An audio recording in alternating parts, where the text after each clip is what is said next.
Today we're going to be making a Triceratops, and we're going to start off by thinking about placement on the page. I know that I want his head and head area to be like the size of my fist on this edge, and I know I want to have a back come up because this is quite a large dinosaur, and then I want my tail. So I want to be able to put all body parts in here. So an artist plans first on their paper. So I want my tail, I know, to be over here, and my nose to be over here. We're going to use the whole paper today. So jump over about 3 fingers, and from there we're going to place center, top, bottom, jump over 3 fingers. Center, I'm going to draw a small, tiny pupil or circle. From there, I'm going to draw the letter C in front of it, a C curve. And then I'm going to do an arch over all that, like a rainbow arch. Let me show you close up. Now today I have, there's it close up. Today we have 17 second graders with us to help us draw this Triceratops. Is that correct? Yeah. We took a poll and they wanted to draw Triceratops today, so we're making Triceratops. And would you like to, my second graders, would you like to say hello to the YouTube kids? Hello. Great. And many of them are 7 years old and 8. Do I have any 9-year-olds? No. 7 and 8. Is that correct? So they're 7 and 8 years old, and at the end I'm going to show you some examples. Put a curve at the bottom now and connect it all together. So it's kind of like a beady eye. You see that? Now this is the pupil, and the pupil's the center of your eye. It's the black spot that you see out of, and then this area here will be the iris, the color of the eye. And then of course you have your white areas here. Above that, put a curve, kind of a rainbow curve, and a couple small ones underneath. That's kind of like flaps of wrinkled skin. Above that, we're going to put a curve up, like a U curve. Look, this is a U curve. Curve up. And then I'm going to go over toward the edge of my page. So from my U curve, I've curved over toward the edge of my page. Any guesses on what this is going to be? The horn. Yeah, good for you. Now I'm going to connect. Look, the horns go taper slowly to a very skinny point. There we go. So we got our eyeball and horn. From the horn, now look, I'm not right at the very bottom. The horn's in his head. I'm coming curve down. Slightly. Curve down slightly. Now look at the measurement of the eye. I'm almost at the eye here. And then I'm going to go out toward the end of my page, but look, I'm not going to touch the end. I'm going to leave room for another horn because this Triceratops has tri, meaning how many horns? 3. Okay. So here we go.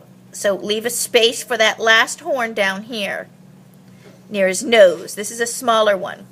So I'm going to curve down now, curve round and go down.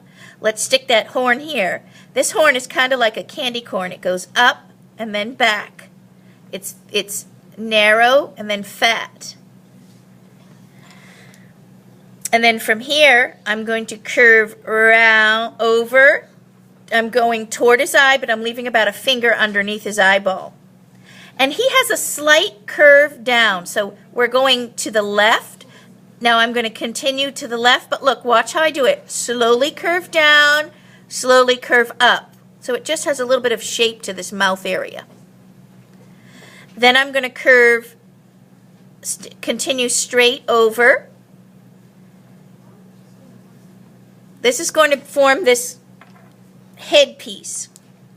Then I'm going to drive, it's like driving a car. Turn around and start going toward the eye. Leave a corner, round circle, a corner curve. Drive toward the eye, but stop halfway.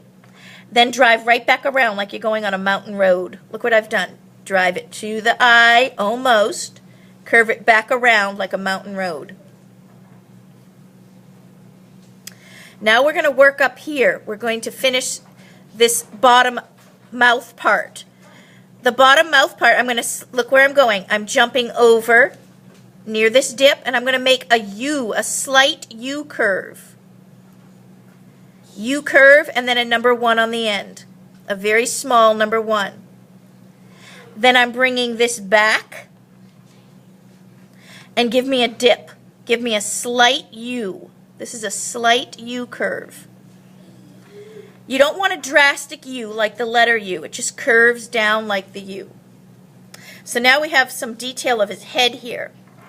The horn, now from the horn, we're going to go over and slightly up. Look at that. Over and slightly up. This is going to form this back kind of plate that's on his head. Then I'm going to curve it round. Now if you want to give this edge, you can make this edge kind of a wavy edge. Look at this. This will give some texture because it's not a smooth plate. This kind of has a rough edge here. And then I'm going to add some detail lines. Curving down, starting near the edge, curve down, near the edge, and then a little bit, kind of like little flicks. We're going to put a nostril in. You can do this as kind of a curve like this, or you can color it in, kind of like an upside down J shape or a curve.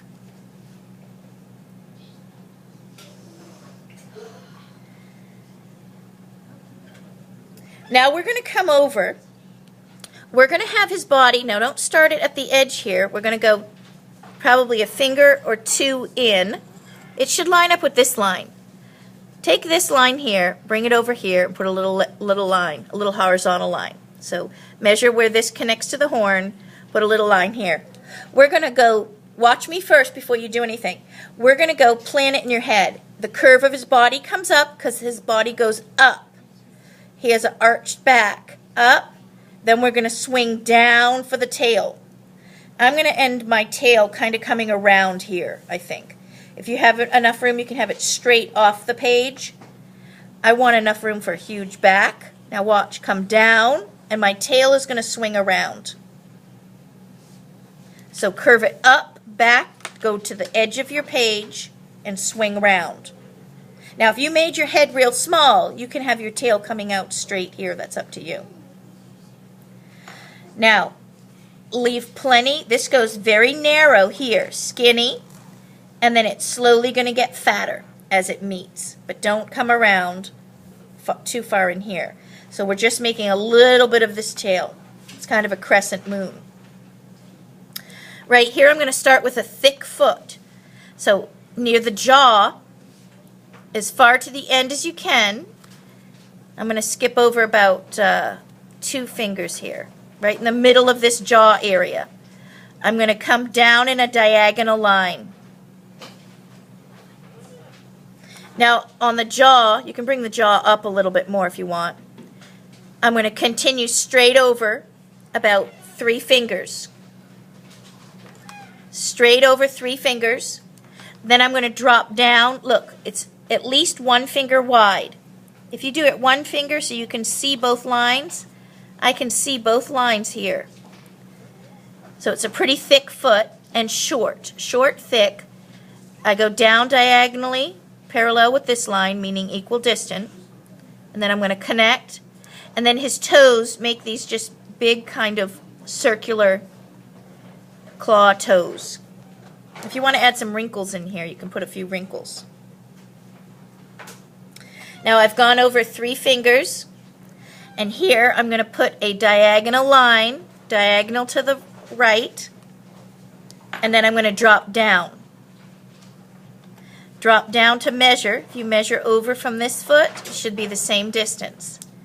Then I'm going to go over, and then I'm going to make a finger so I can see it, diagonal, and then connect. So I have a thick, these are diagonals, diagonal, drop down to connect. And this forms these toes. Now you can round these things so these lines aren't so, put some toe details. So these are a little bit rounded. Put a little elbow in here, elbow wrinkle. Put some wrinkles up in here near his tummy. They're just lines. Put some wrinkles here where it meets the body to show he's really heavy and thick. Then I'm going to curve over a little, and we're going to do the back leg. Now the back leg is going to come up from here. So we're going to curve, watch. I'm going to come in, curve in, get it fat, real fat, thick back leg. So I start up in here, about 2 fingers from the back, top. I take my line, go down, and then curve in a little bit, but still keep a real thick area here, at least 1 finger. Now measure here, because your feet all line up in the same area. Curve, curve to the foot. Add your big toes, toenails and toes. If you have room for another one, you can stick another one in, toenail.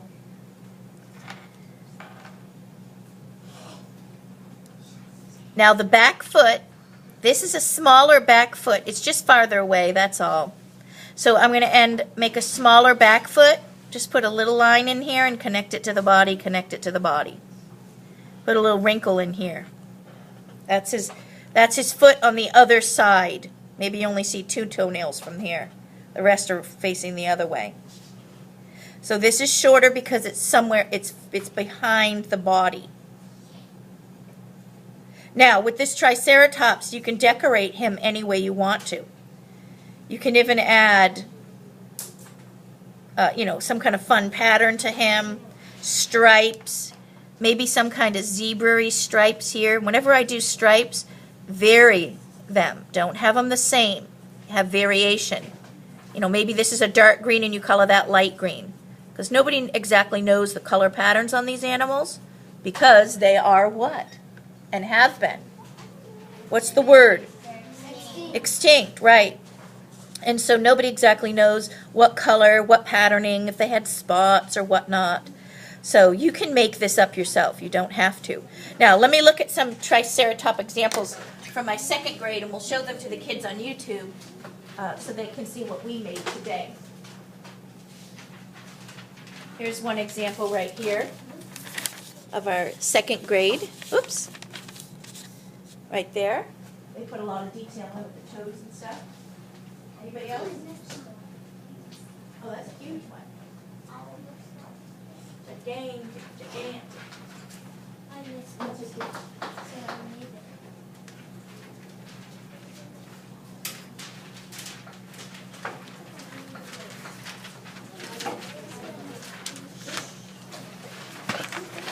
Here's another example right here. Great head. And then we have a huge one. They used up the whole paper there. Wow. And I want to thank you for helping me make the Triceratops.